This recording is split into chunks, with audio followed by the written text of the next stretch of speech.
তানজিন তিশা খুবই দুর্দান্ত পারফর্মার। বনলতা সেন হচ্ছে আমার সামনে হয়তো এটা খুব শীঘ্রই আসবে, রিলিজ হবে। আমার বড় পর্দায় যাওয়ার এখনও কোনো প্ল্যান নাই। আসলে থাকে যে একটু ভিন্ন গল্প, ভিন্ন প্লট যদি আমরা পাই, মানে হয় না যে আমরা পারিবারিক গল্প বলি, প্রেমের গল্প বলি, সংগ্রামের গল্প বলি, তো তার মধ্যে আমার মনে হয় যে ওই সংগ্রামের গল্পটা কিছুটা কম আসে। তো সেই জায়গা থেকে এই গল্পটা যখন আসলো আমার কাছে একটু বিশেষ চ্যালেঞ্জ ফিল হলো যে এই কাজটা আমি করতে চাই। কারণ এটা একটা শ্রেণীর গল্প, এটা একটা মানুষের সংগ্রামের গল্প, এবং বিশেষ করে শ্রেণীর গল্প এবং একটা সমাজের গল্পও বলা চলে। যে সমাজে আমরা আসলে নানাভাবে মানুষকে ছোট করতে চাই, করতে চাই।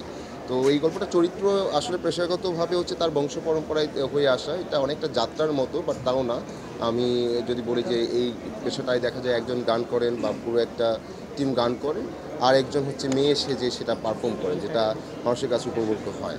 তো এই প্রফেশনটা ধীরে ধীরে এখন প্রায় বিলুপ্তের পথে। তো এই প্রফেশনটাই থাকা এবং এটাকে ওন করা, এবং যখন সেই আমাদের যদি বলি যে এই সমাজে মানুষের সাথে মিশতে চায়, একটা জায়গায় সে পৌঁছাতে চায়, তো তখন সে নানা রকম আসলে বাধার সম্মুখীন হয়, নানা রকম কটু বাধার সম্মুখীন হয়। তো তখন প্রশ্ন আসে যে আমরা কি শুধু আর্টটাকে গ্রহণ করি, আর্টিস্টকে না? তো এই প্রশ্নটা এই গল্পটা করে আর কি, যে এই কারণেই এই গল্পটার প্রতি আমার ভালো লাগা, যে এই কাজটা আমি করতে চাই। এবং করার পর বেশ এবার এটা সেকেন্ড পুরস্কার পাওয়া এই গল্পের জন্য। তো আমি স্মরণ করছি আমার ডিরেক্টর সুব্রত সঞ্জীব দাকে। উনি বরিশালে এই কাজটা করেন, এবং যে ওনার ক্ষেত্রে আমি একটা কথা বলছি আগে বা এখন বলতে চাই, যে ঘরের উঠানে বসে গল্প লিখেন এবং ঘরের উঠানে শ্যুট করেন। সো তার যে এই যে নিজস্বতা এবং নিজ যদি বলি যে শিকড়ের প্রতি যে তার এক ধরনের আস্থা এবং সেটাকে প্রকাশ করার যে তার একটা প্রবণতা, সেটাকে আমি স্যালুট করি। নতুনদের সাথে কাজ করার জায়গাটা সবসময় ভালো। এটা এক ধরনের পাওয়া যায় যে নতুন একটা মানুষের চিন্তা ভাবনা যদি বলি, বা তার একটা বিষয়কে প্রকাশ করার যেই আইডিয়াগুলো আমি বুঝতে পারি। সো একটা নতুনত্বের সাথে পরিচিত হওয়া যায়, সেটা থেকে আসলে নিজেরও অনেক কিছু শেখার থাকে।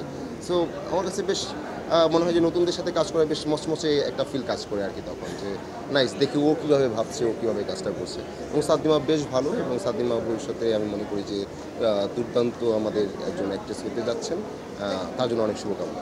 রসায়ন তো আমাদের সবার সাথেই জমতে হয়, যেহেতু আমরা রসায়নের গল্প করি।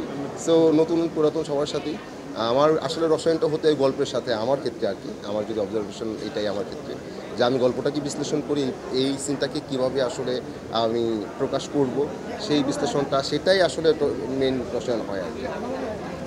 না, এখানে অন্যভাবে হওয়ার কোনো সুযোগ নাই আসলে, তাহলে আর অভিনয়টা হবে না আর কি। আমার বড় পর্দায় যাওয়ার এখনও কোনো প্ল্যান নাই আসলে। আমি বড় পর্দায় যে কাজ করছি না তা না, কাজ করছি যেগুলো হচ্ছে একটু ওই আর্কাইভ হিসেবে থাকবে, এর জন্য যে জাস্ট আমার ভালো লাগবে যে আচ্ছা আমি একটা ফিল্ম করলাম এবং কিছু মানুষরা দেখলো, বাহবা দিল, যেটা একটা ভিন্নধর্মী কাজ হলো, এরকম। কিন্তু কমার্শিয়ালি আসলে আমার মনে হয় যে আমি এখনও প্রস্তুত না। বাট যখন আমি প্রস্তুত হব তখন আমি যোগাযোগ করার চেষ্টা করব, এবং আমি কমার্শিয়ালি আসার ট্রাই করবো আর কি, কারণ আমি ওটাও করতে চাই, বাট আমি এখনও প্রস্তুত না।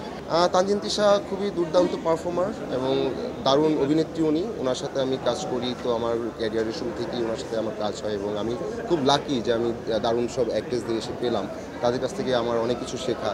এবং আমরা যদি বলি যে আমাদের ব্যক্তিগতভাবে আমরা খুবই আন্তরিক, এবং যখন আমরা সেটে থাকি খুবই আন্তরিক, এবং আমাদের বোঝাপড়াটা খুব ভালো। দীর্ঘ কাজ করার সুবিধা হচ্ছে এটা যে আমরা বুঝতে পারি কে কী রকম করে ভাবছি ব্যাপারটাকে, এবং কেমন কী আমরা প্লে করতে চাই। কাজল রেখা সর্বশেষ ছিল, সামনে এর ভিতরে আরও 2টা ফিল্ম করা হলো আমার। 3.5 হাত ভূমি, তারপর হচ্ছে আপনার লাস্ট কাজ করলাম 3.5 হাত ভূমিতে, এবং আরেকটা হচ্ছে জীবন আমার বোন, এটাই। আর তারও আগে কাজ করা হচ্ছে বনলতা সেন।